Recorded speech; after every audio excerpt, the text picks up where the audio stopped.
और यहां पर एक और शब्द आया तारात्रि, भगवा न पिता रात्रि। तारात्रि का मतलब क्या है? वही रात्रि। कौन सी रात्रि? जिन रात्रियों में ब्रज की गोपियों ने भगवान श्री कृष्ण को प्राप्त करने के लिए व्रत किए थे, जमुना स्नान किया था। हमारे यहां कहा जाता है भगवान बिना नियम, बिना संयम, बिना व्रत, बिना तप, बिना यज्ञ होम नहीं मिलते, कहते हैं ना। तो गोपियों ने कार्तिक मास में स्नान किया जमुना मैया का। कार्तिक मास में ब्रह्म मुहूर्त में उठकर वो सभी ब्रज की गोपी जमुना स्नान करने जाती हैं और कात्यायनी देवी का पूजन करती हैं। ध्यान से सुनिए, कात्यायनी देवी का पूजन करती हैं। हमारे संत ऐसा कहते हैं, शास्त्र ऐसा कहते हैं, आपके द्वारा किया हुआ कोई भी कर्म अच्छा अथवा बुरा निष्फल नहीं होता, फल तो देगा ही। जैसे पृथ्वी में बीज कैसे भी डाल दो, वह उल्टा गिरे या सीधा गिरे, अगर पृथ्वी में गिर गया है तो ऊपर आएगा ही।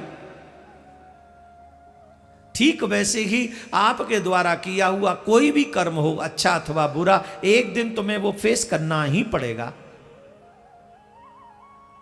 तो जो लोग भगवान को प्राप्त करने के लिए व्रत करते हैं, एकादशी का व्रत करते हैं या अन्य अन्य व्रत करते हैं, जन्माष्टमी इत्यादि का, उनका वो किया हुआ व्रत कभी खाली नहीं जाता, कभी भी नहीं। हमें अवश्य प्राप्त होता है जो हम चाहते हैं, इसमें कोई संशय नहीं। तो ब्रज की गोपियों ने कात्यायनी देवी का पूजन किया पूरे कार्तिक मास। एक बार ब्रज की गोपी स्नान कर रही थी जमुना जी में, और जमुना जी में स्नान कर रही थी उसी समय ब्रह्म मुहूर्त में, भोर का समय था। तो अपने वस्त्र उन्होंने जमुना जी के तट पे रख दिए और वो जमुना स्नान करने के लिए चली गई। वो जमुना स्नान करने के लिए चली गई। भगवान श्याम सुंदर पीछे से आए। पहले एक बात और समझ लो, इस समय भगवान की आयु मात्र 5.5-6 साल है। किस समय? जिस समय की ये लीला मैं आपको सुना रहा हूं कि भगवान आए। कितने साल है? जोर से बोलो। ऐसे नहीं, जोर से। मात्र 5.5-6 साल है। अब 5.5-6 साल के बच्चे में आप लोग सोच लो क्या क्या भावना हो सकती है। अपने आप से सोचो, मुझे न बताना पड़े। भगवान आए और भगवान आकर उन वस्त्रों के, गोपियों के वस्त्रों को लेकर कदम के पेड़ पे चढ़ गए।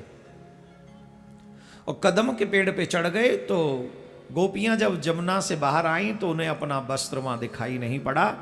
तो वो इधर उधर देखने लगी तो देखा श्याम सुंदर बंसी बजा रहे हैं, और जब बंसी बजा रहे हैं तो वो समझ गई। झट संकोच के मारे वो जमुना जी में चली गई और वहां जाकर कहने लगी, हे श्याम, ये वस्त्र आप हमें दे दो।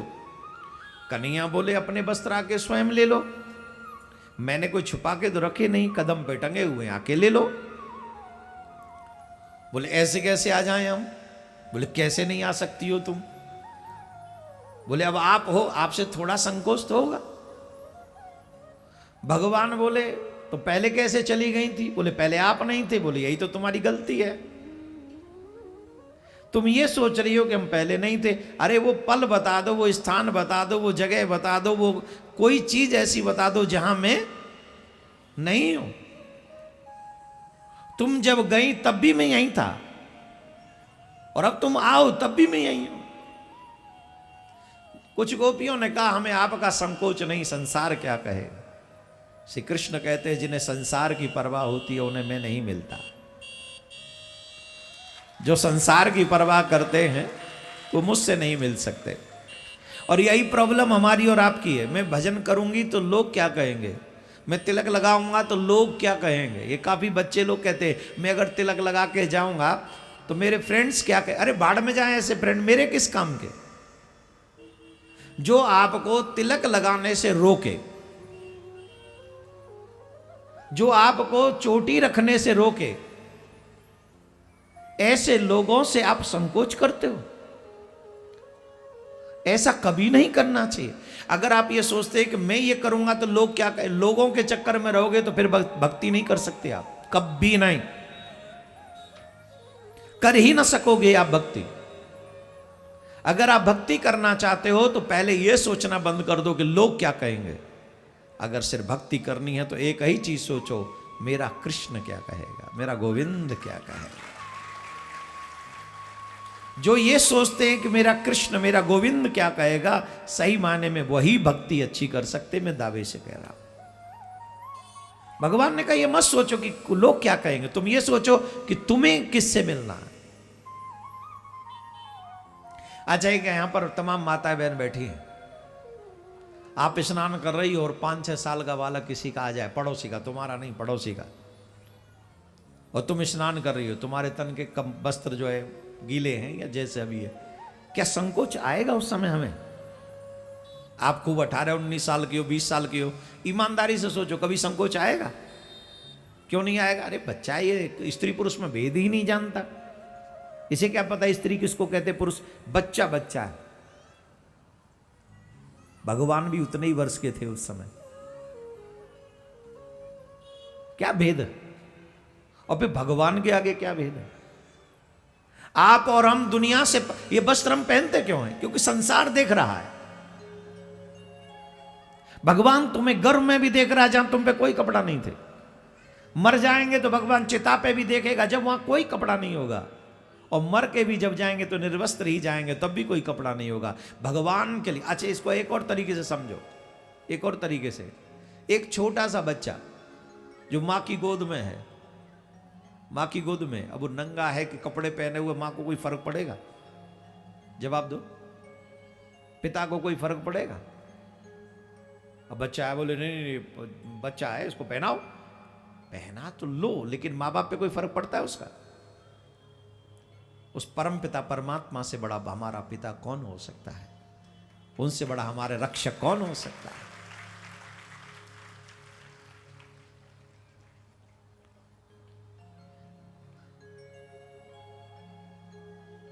भगवान ने कहा आओ और वस्त्र ले जाओ। गोपियों ने इस भाव को समझ लिया कि कृष्ण हमें क्या समझाना चाह रहे हैं। समस्त गोपी बाहर आईं और आके वस्त्र पहन लिए। अब श्री कृष्ण जाने लगे तो गोपियों ने कहा अब ऐसे नहीं महाराज, अब तो हमारी पूरी इच्छा करो, हमारा व्रत पूरा करो। बोले तुम्हारा व्रत है क्या? बोले हम तो माता जी से यही मांग रही हैं, कात्यायनी देवी से। बोले क्या मांग रही हो? कात्यायनी महामाये महायोगिन्नधीश्वरी नंद गोपसुतम देवी पति में कुरुते नमः। ये जो नंद कुमार है ये हमें पति के रूप में मिल जाए, यही हम माता जी से मांगती हैं, पति के रूप में आप हमें मिलो। तो भगवान बोले यहां अभी नहीं, प्रतीक्षा करो। अंग्रेजी में एक शब्द है वेट एंड वॉच, प्रतीक्षा करो फिर देखना। भगवान ने कहा कुछ समय प्रतीक्षा करो। बोले कब तक? बोले यही पूनम की रात्रि जब आएंगी तो मैं वृंदावन में तुम्हें प्राप्त होऊंगा। रात्रि के समय, पूर्णिमा की रात्रि पे तुम सब वहां आना, और जो जो तुम्हारे भाव हैं उन सभी भावों को मैं पूर्णिमा की रात्रि पर वृंदावन में पूर्ण करूंगा। तो गोपियों ने व्रत। अच्छा, कई लोगों के मन में यह प्रश्न होता है कि भगवान ने गोपियों को उनके वस्त्र क्यों चुराए? पहली बात तो मैंने बता दिया, उनकी आयु देख लो कितनी है, तो वहां कोई संशय होगा ही नहीं। 6 साल का बच्चा, 5 साल का बच्चा क्या सोचेगा ऐसा? दूसरा एक और मैसेज था या हम सब के लिए, भगवान ने यह कहा कि कभी भी निर्वस्त्र स्नान आध्यात्मिक नदियों में नहीं करना चाहिए, स्त्री हो अथवा पुरुष। ये वरुण देव का अपमान है। इवन हम लोग अपने घरों में भी स्नान करते हैं, ये तो सत्य है कि हमने दरवाजा बंद कर लिया, कोई हमें नहीं देख रहा है, पर उपयोग तो आप वरुण देव का ही कर रहे हैं, वो तो आपके सामने ही है। तो फिर क्या करें? बोले पूर्णतः निर्वस्त्र होकर न स्त्री न पुरुष किसी को स्नान नहीं करना चाहिए। कुछ एक वस्त्र जरूर तन पे रहने चाहिए, छोटे हों बड़े हों जैसे भी वस्त्र हों, तन पे रहें, जिससे वरुण देव की मर्यादा का पालन हो सके। ये मैसेज देना था भगवान को, इसलिए उन्होंने गोपियों के चीर चुराए। और फिर कहा था कि उन पूर्णम की रात्रि में आना। तो गोपियों के लिए अब पूर्णिमा की रात्रि क्यों चुनी भगवान ने? देवराज इंद्र का मान ठीक कर दिया, ब्रह्मा जी का भी ठीक कर दिया, वरुण देव का भी ठीक, मतलब जिनको थोड़ा अभिमान था ना वो सब सेट कर दिए भगवान ने। रात से पहले सब सेट किए। अग्निदेव को सेट कर दिया, उनको भी अहंकार था मैं सबको जला सकता हूं। भगवान बोले हम तुम्हें पा सकते हैं, चिंता मत करो। वरुणदेव ने कहा, इंद्रदेव बोले मैं जल के द्वारा दुनिया में प्रलय ला दूंगा। भगवान बोले ला के दिखा। उनके भी अहंकार को चूर कर दिया। ब्रह्मा जी को अभिमान हो गया मैं सृष्टि का रचयिता हूं। भगवान ने कहा आ जा इधर आ जा, हम दिखाते तुम्हें सृष्टि कैसे बनती। तो जितनों को चुरा के ले गए भगवान ने उतने नए प्रकट कर दिए। बोले अब बताइए किसने बनाए। जितने बछड़ा जितने ग्वाल चोरी हुए वो ब्रह्मलोक में ले गए भगवान ने उतने। और बछड़ा ही नहीं, जितने लठ लेके चले थे, जितनी छतरी लेके चले थे, जितने कंबल लेके चले थे, जितने वस्त्र लेकर चले थे, सब बन गए भगवान। अनंत अवतार हो गया वहां भगवान का।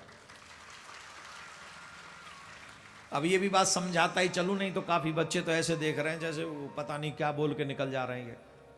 ब्रह्मा जी आए थे, ब्रह्मा जी को भ्रम हो गया ये भगवान नहीं हो सकते। कौन? कृष्ण।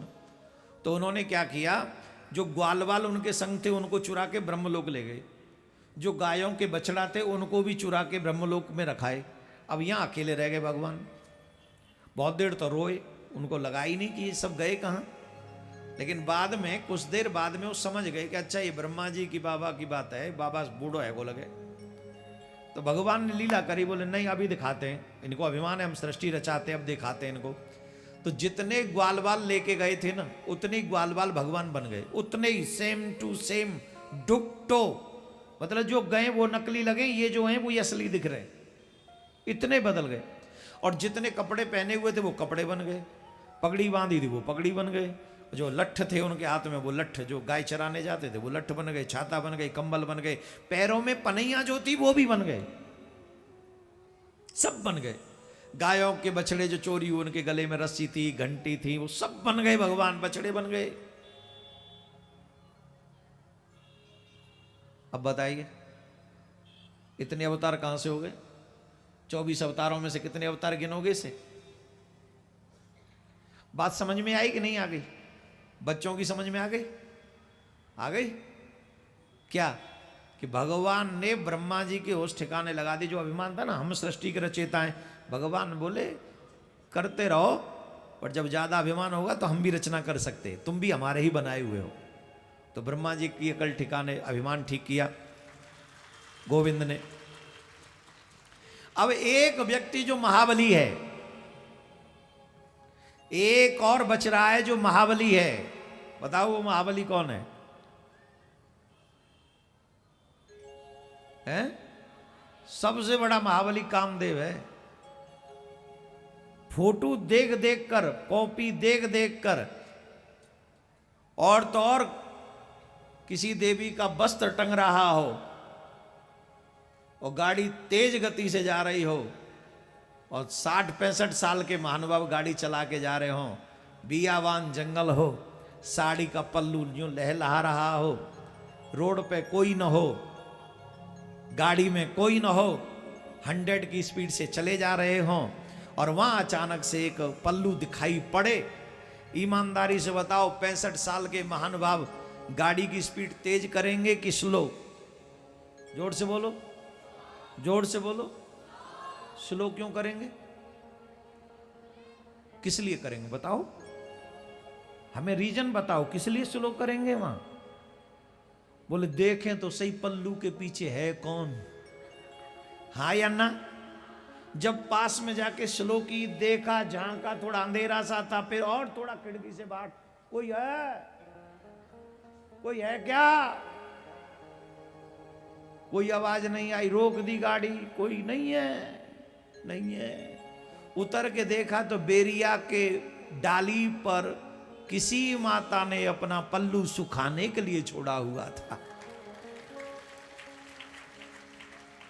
ले ले जय देख ला बेरिया के बेर लटक रहे हैं, कांटे भी हैं, ले ला। इतना कामी है ये पुरुष, सिर्फ वस्त्र देखकर गाड़ी रोक दी। इतना प्रबल है कामदेव।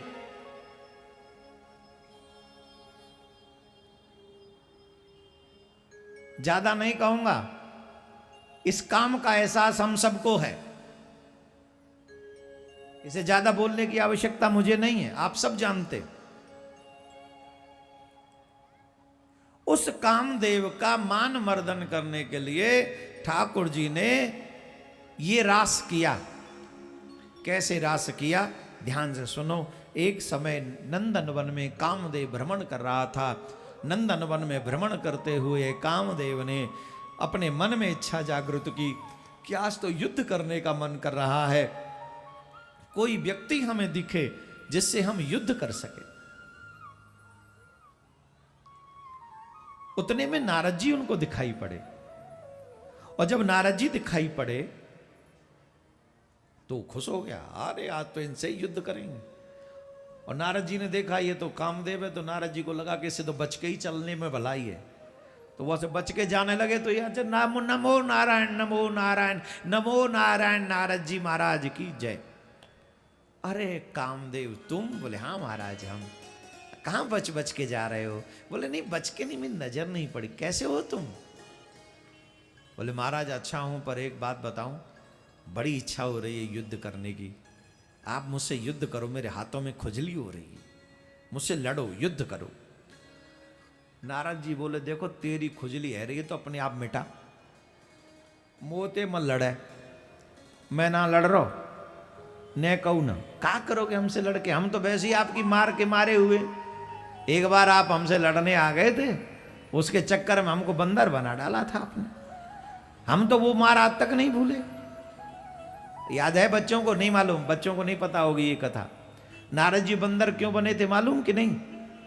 सीरियल नहीं देखते, रामायण नहीं पढ़ते? तो भाई मोबाइलन ते फुर्सत मिले, जब न कहूँ जाके रामायण पढ़ो, ना मोबाइलन में आग लगी पड़ी है, यही ते फुर्सत ना मिलते, जब देखो मोबाइल, जब देखो मोबाइल, जब देख घुस जाया मोबाइल में, खा ले या नाश्ता समझ खा जाया। मोबाइल न वह मुसीबत है गई, न पढ़ंदे न सोमंदे न खांदे न जागंदे, जब देखो देख लो। अच्छा रात को 2 बजे भी मैसेज करके सोएंगे, आई एम स्लीपिंग नाउ, सो जा, और सुबह उठते फिर देखेंगे आर यू अवेक। अरे मर जा कहीं जाके, उसे भी चैन से सोने दे, कमाल हो रहा।